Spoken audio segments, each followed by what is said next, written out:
Be ready. 5 seconds.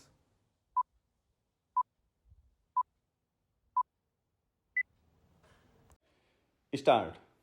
Feeling aggrieved and dissatisfied with the impugned judgment and order passed by the High Court of Judicature at Allahabad in writ tax by which the Honorable Court has dismissed the said writ petition preferred by the appellant herein seeking direction to the respondents for consideration of the case of the petitioner under the scheme Sabka Vishwas Scheme 2019. The original writ petitioner has preferred the present appeal. The facts leading to the present appeal in nutshell are that the appellant company registered with the service tax department was a company engaged in providing hospitality services.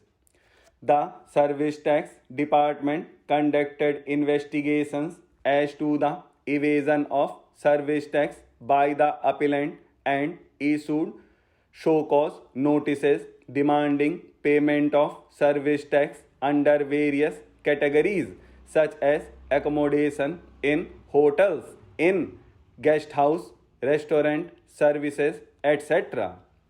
Proceedings under the Insolvency and Bankruptcy Code Act 2021 were initiated against the appellant company. The NCLT Delhi wide order admitted the application filed by the financial creditors of the appellant under Section 7 of the IBC. Thus, on and from 11/9/2018, the corporate insolvency resolution process against the appellant commenced and the appellant was subjected to moratorium under Section 14 of the IBC on and from 11/9/2018.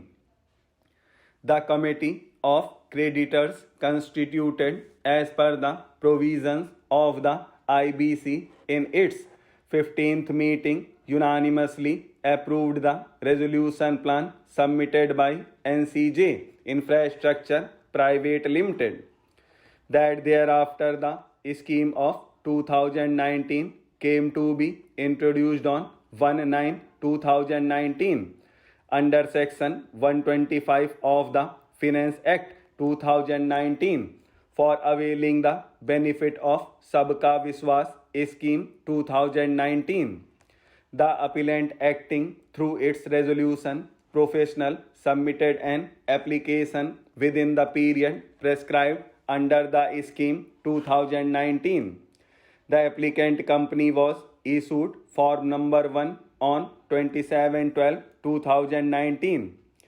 At this stage, it is required to be noted that the last date for making the application under the scheme 2019 was 31/12/2019.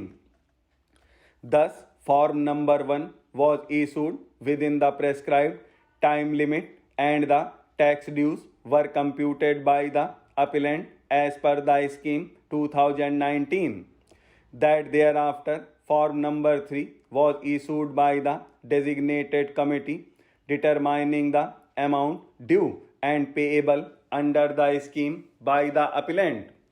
It appears that payment of tax dues were made.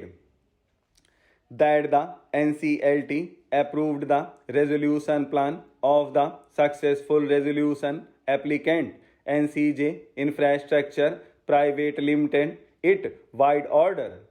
Thus, on approval of the resolution plan by the NCLT, the moratorium period came to an end with the closure of the insolvency proceedings on 24/7/2020.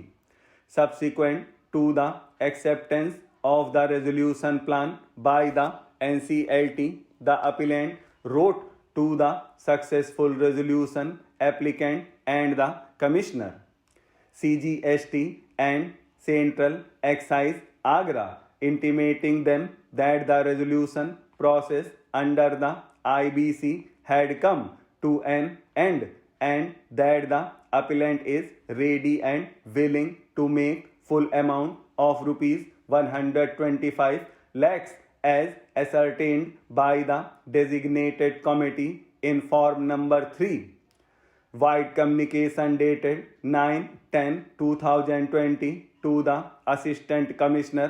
The appellant explained that the settlement amount under the scheme 2019 could not be paid by the appellant before 30/6/2020 due to the legal moratorium imposed upon the company and sought permission to pay the due amount. The Joint Commissioner Agra Wide later intimated the appellant that the last date for payment under the scheme was 30/6/2020, which could not be extended. Consequently, the request of the appellant was rejected. Since the appellant could not obtain permission for payment of the dues post the lifting of the moratorium, the appellant approached the High Court by way of writ tax appeal. By the impugned judgment and order, the High Court has dismissed the said writ petition on the grounds that 1. The High Court shall not issue a direction contrary to the scheme. 2. The relief sought cannot be granted as the designated committee under the scheme is not existing. Feeling aggrieved and dissatisfied with the impugned judgment and order passed by the High Court, the original writ petitioner appellant has preferred the present appeal. The learned counsel appearing on behalf of the appellant has vehemently submitted that in the facts and circumstances of the case, the Honorable High Court has seriously erred in dismissing the writ petition and not directing the authority to accept the amount due and payable under the scheme 2019. It is submitted that the Honorable High Court has erred in holding that the designated committee does not exist. It is submitted that the designated committee under the scheme was found as per Rule 5 of the scheme 2019. The designated committee consists of the Central Excise and Service Tax Joint Commissioners.